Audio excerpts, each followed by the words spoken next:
Kyle and I feel like a couple of podcast athletes these days. We'll tell you why. We're going to talk about OEM struggling in sales, Experian giving the wrong credit scores, and the Metaverse jobs disappearing into the Metaverse. Everywhere I go, the people really want to know. Yo, where's my Metaverse job? Where'd they go? It only exists in the Metaverse apparently now. And the building around it hasn't been built, so you actually can't get there, which is the whole weird thing, you know. It's a job without a building, I guess. Oh my gosh. So yesterday we woke up and we came into the office, and then before we went to sleep.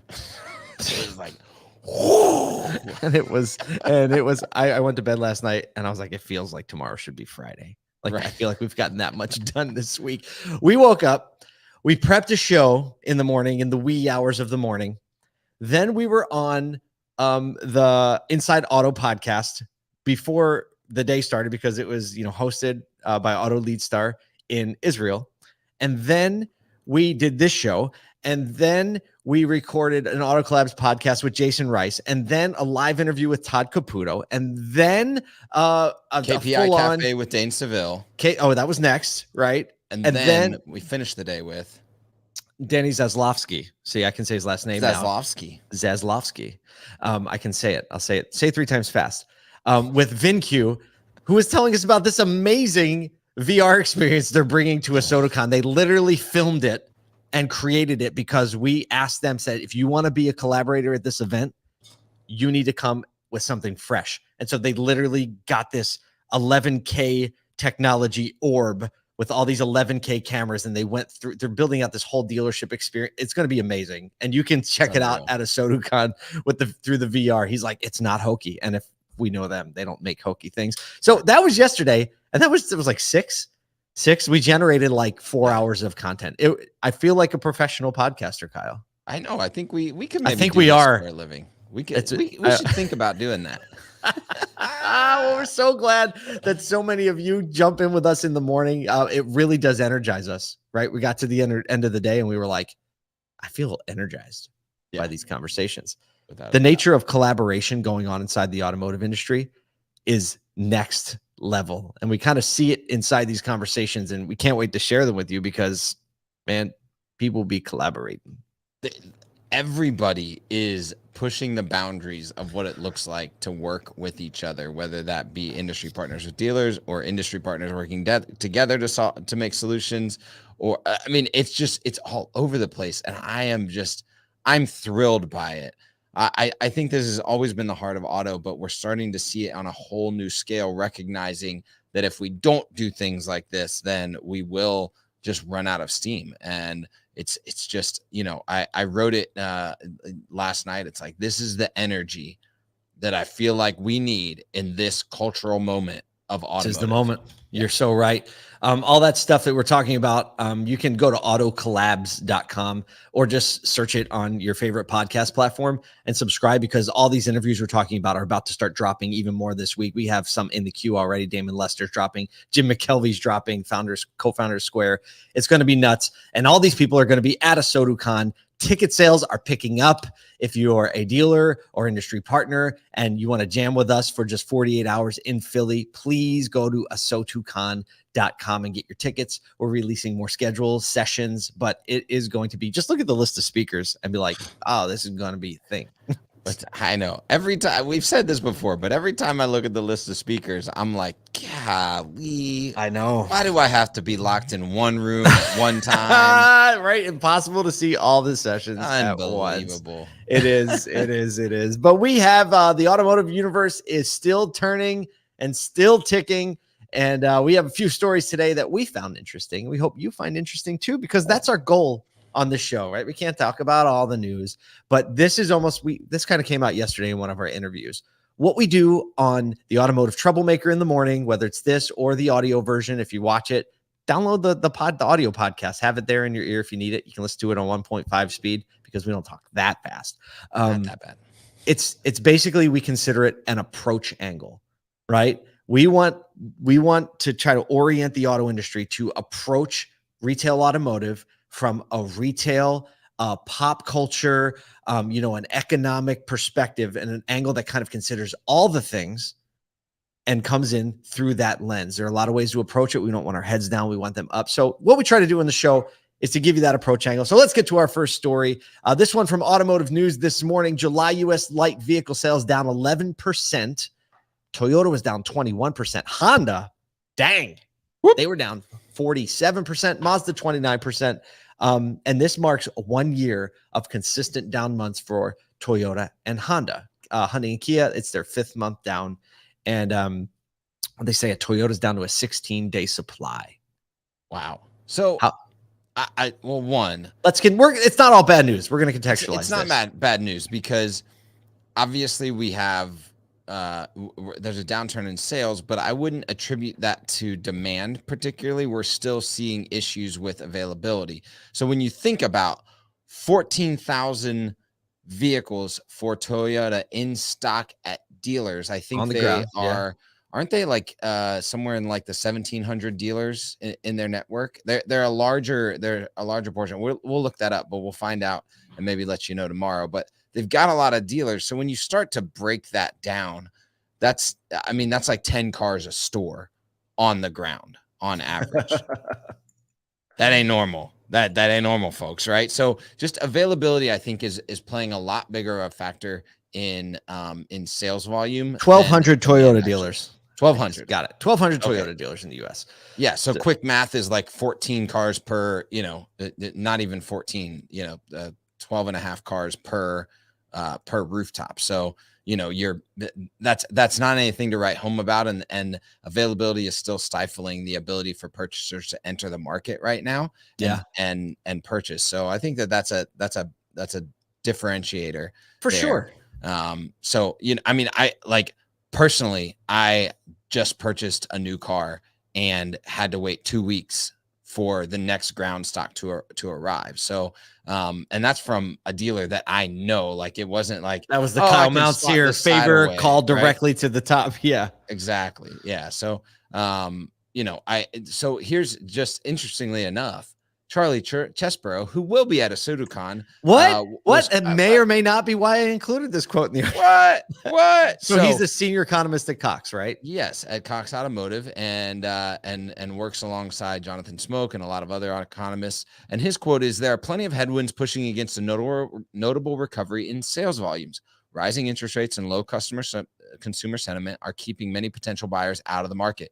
At the same time, higher prices for both gasoline and vehicles are making affordability an even greater challenge. Tight supply, however, continues to be the biggest obstacle over the near term, and there's little evidence of supply returning to normal." So what that means is there are still a lot of people out of market that normally would be in market. We talked about the story yesterday where vehicle age is growing, and which means that more people are staying out of market for new vehicle purchases. So, as things like gas prices and interest rates potentially come back down to a normalized level, we will probably see another uptick, which is crazy because we're going to see another supply crunch at that point if the demand isn't met in the meantime.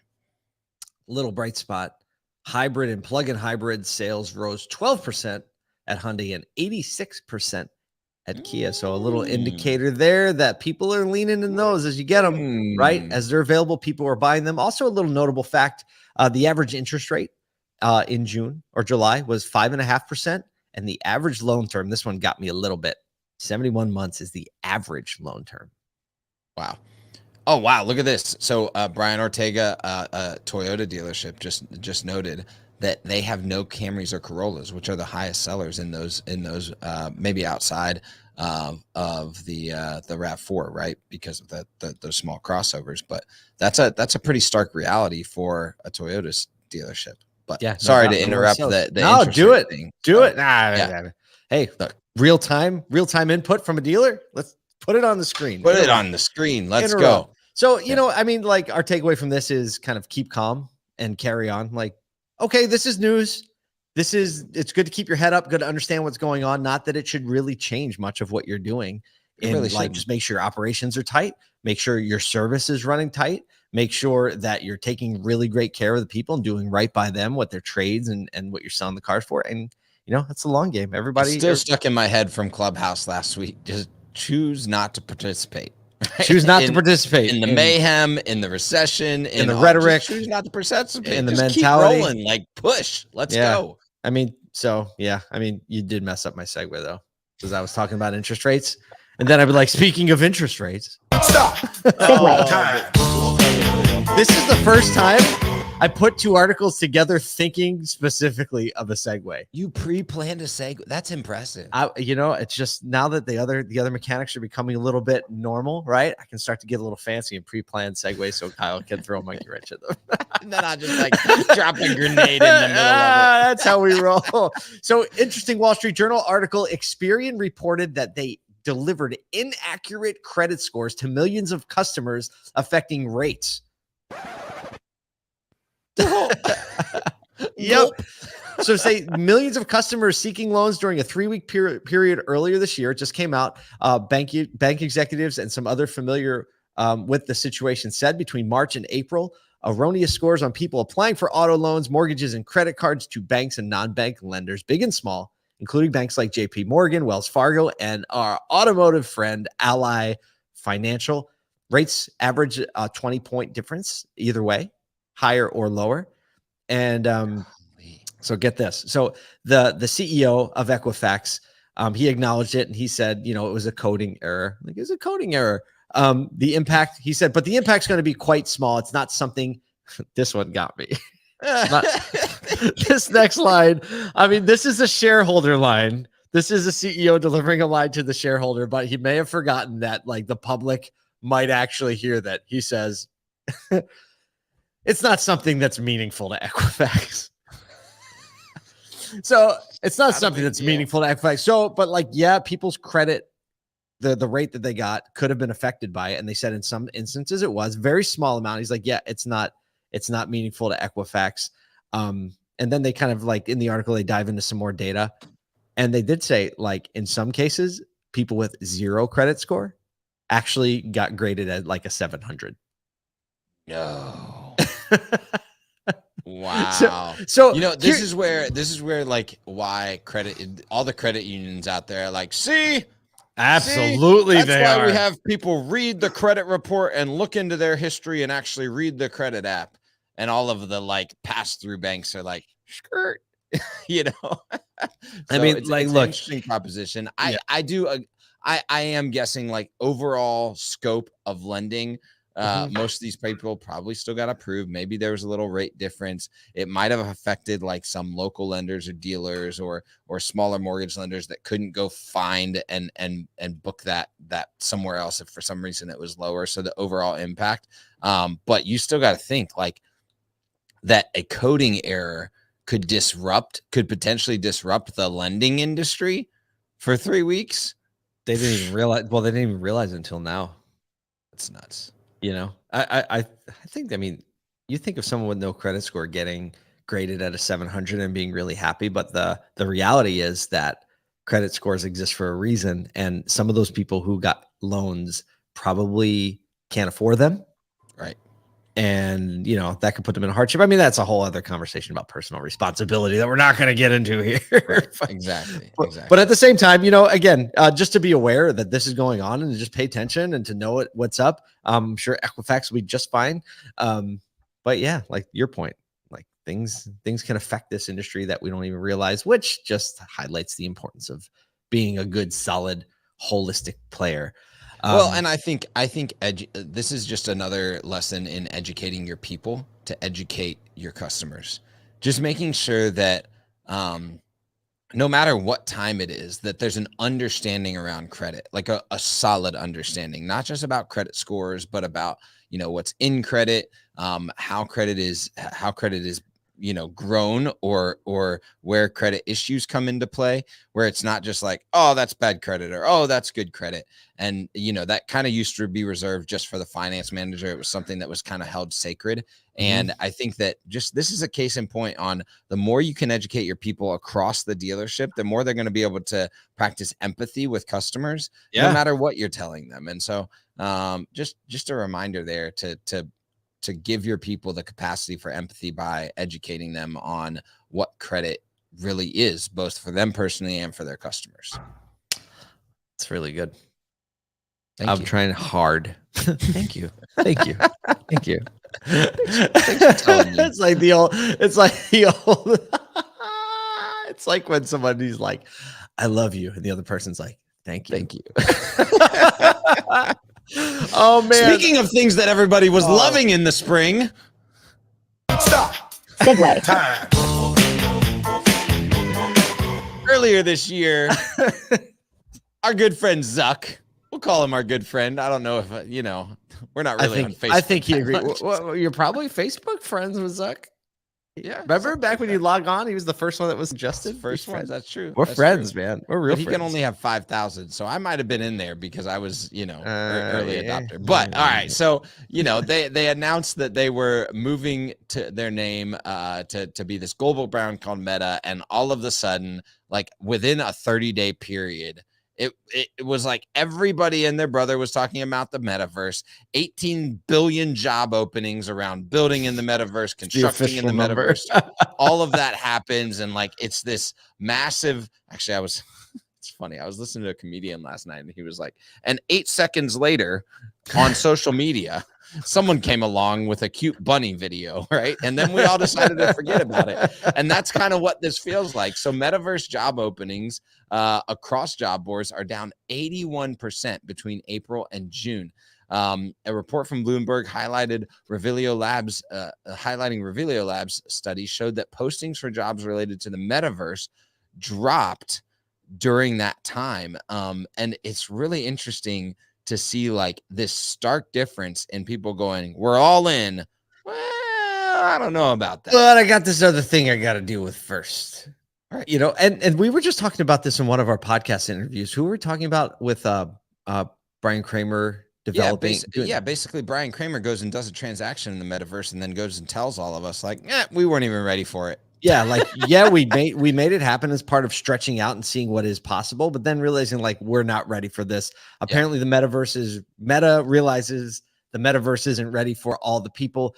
The Meta CEO Zucks said fierce headwinds are one of the reasons they're pulling back so substantially on the hiring for metaverse development. Apple CEO Tim Cook said the company is taking a more deliberate approach to hiring as opposed to their not deliberate approach previously. We were being so just random with our hire, but now we're going to be deliberate now. Yes. Either way, really in the metaverse, the bottom line is there's no money to be made yet.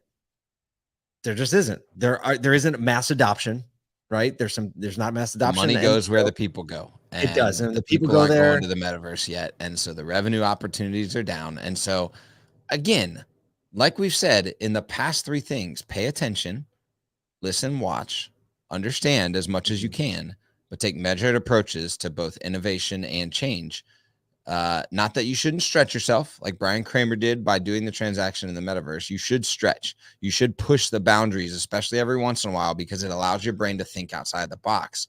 But utilizing what we have right now to serve customers right now is just as important as looking out over their horizon and understanding what might be possible in whether it be 6 months, 1 year, 5 years, 10 years, because they're both measured approaches and important to the way business moves and breathes over a timeline. There's another thought, and that is that dealers, automotive industry, you are not the tech industry. So you are not struggling for profit. You are not looking so bleak. And it's easy to look at that like, well, we need to pull back. Exploration, innovation always take a backseat to survival. And so that's what we're seeing in the tech industry. Right? Revenue's down, taking a hit in the stock market, right? Valuations are low. We need to pull back. Auto dealers, you are not in that same place. Automotive, we are not in that same place. It's a great call. Now is the time to actually keep leaning in on exploration and collaboration and, investing in your infrastructure, not just your physical infrastructure, but your brand infrastructure, your operational infrastructure, because you have it to do right now. Back to Ben stock, fix the roof when the sun's shining, right? So good. Back to all the way back to the beginning of this episode, the approach angle. Let's not read all these stories and read the news and be like, hey, here are 3 stories that could be taken as like, oh, things aren't going so good. Look at your P&L, right? You and we as an industry are not them. So there you go. We hope that's a little calibration for your, what day is it? Wednesday? Wednesday. Your Wednesday morning. We got podcasts to make, content to make, collaborations to bring together so that we can bring them all to you and you can bring your thoughts to them. And that's how that goes.